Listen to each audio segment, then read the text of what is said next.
In Python, set difference returns a set with elements unique to the original set.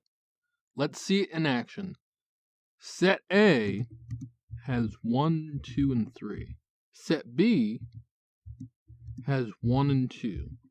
If we do print A dot difference of B and run the code, we'll see the elements unique to A is just 3.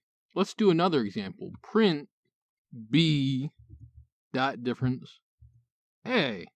What elements are unique to B? If we run the code, we'll see an empty set, meaning no elements are unique to B. Set difference also has an operator, meaning we can achieve much the same effect with less typing. We can do print A minus B and run this code, and we'll see that the only element unique to A is 3, which is the same result we got when we wrote out difference completely. We can also do set difference between multiple sets. We'll keep sets A and B. We'll also add set C that holds 2 and 3.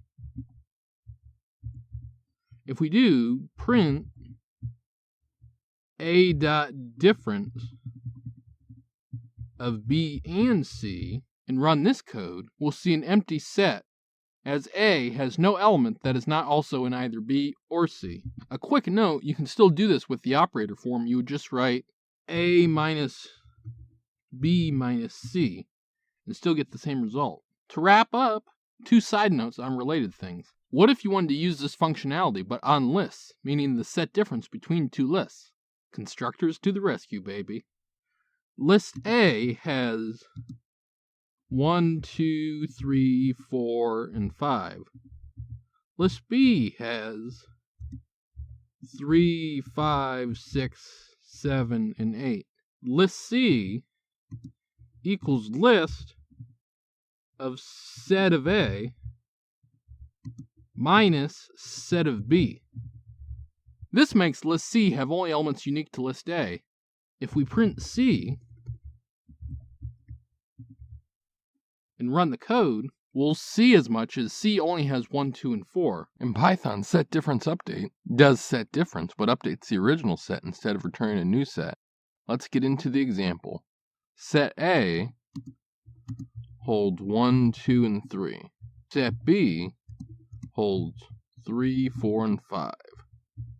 If we do A dot difference update of B, then print A, and run the code, you'll see something curious. It turns out difference update says, give me all the elements unique to my set. So this output just gives the elements unique to A. You can see this more if we flip the call around. B dot difference update of A, print B. If we run this code, you'll see a set with just 4 and 5, meaning the elements unique to B. This has been Jakubication. Like and subscribe to learn more.